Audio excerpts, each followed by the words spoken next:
The Growth Leader's Year-End Checklist.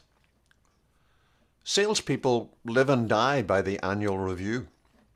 Auditors have built an entire industry around it. For the next month, print and television media will pour out gallons of coverage of the past year in review. And yet, as leaders, we often move from one year to the next with little or no time spent reviewing the year just past from a purely leadership perspective. To help counter that, here's my 5-point year-end growth leadership checklist. 1. Manage the narrative. Every organization, division, department, project, group, or team ends the year with an often unspoken but widely accepted narrative. We blew it. We nailed it. Our customer service team let us down. The first 3 quarters sucked, but the fourth wasn't too bad.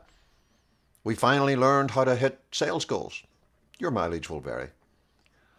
As the leader, it's your job to understand what narrative has taken hold in your team and to manage it accordingly. This isn't the same as PR or manipulative spin. Managing the narrative isn't about manipulating what people think. It's about knowing what has taken root in your team's perception and helping the team members understand its importance. So as this year closes, what narrative has your group or team subliminally adopted? How accurate is it? Do you need to amplify or clarify any of it?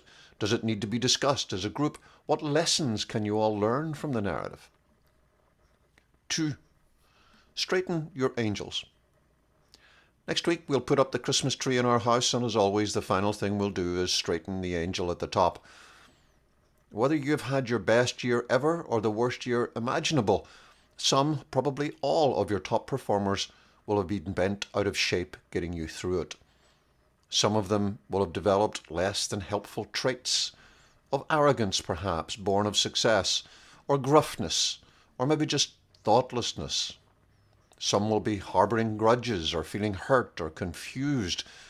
Others may have been blindsided by events and are finishing the year off their game. 1 or 2 may simply be exhausted. They're your angels. You're their leader. You need to go straighten them. 3. Cull. In the course of any year, there's a whole bunch of individual and group dynamics which lose efficacy and which only you can untether. Practices that have become outdated, policies that no longer work, routines, rituals, and habits that now just get in the way, meetings that have lost their purpose. Ask for nominations of less than useful activities from your team, but make the final decision yourself and make everyone's life simpler by culling those that truly yield no ongoing benefit. 4. Restock. During the year, you and your team will undoubtedly have used up 1 or more of the staples of healthy group interaction. Energy, perhaps, or enthusiasm. Maybe as a team you've lost a sense of fun, or you've just run short on objectivity or perspective. Take a moment and think about it. Again, take soundings from your colleagues. One way or another, you don't want to start the new year with 1 or more of those staples missing from your team's pantry.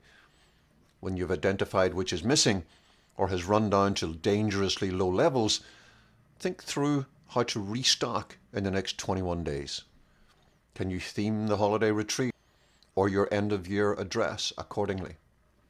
Do you need to give your folks some mentoring or coaching or training, or just a rest or a new perspective? 5. Center yourself. Finally, what about you? How have you changed as a leader this year? Draw a line down the center of a page and list on one column your defining characteristics at the start of this year, and on the other your defining characteristics at the end of this year. How do the 2 lists differ, if at all? Ask someone who knows you well to repeat the exercise from their perspective of you. How similar is their list to yours? As you look at the 2 lists, which characteristics of yours most helped your group or team this year? Which characteristic caused the most trouble? When you've decided, ask your team if they agree. You may be surprised by how differently they view which characteristics are your strong points and which are weaknesses. Next year, how can you do more of the first characteristic and less of the second? What about you? What are the key areas you focus on when performing a year-end growth leadership review? Let me know in the comments below.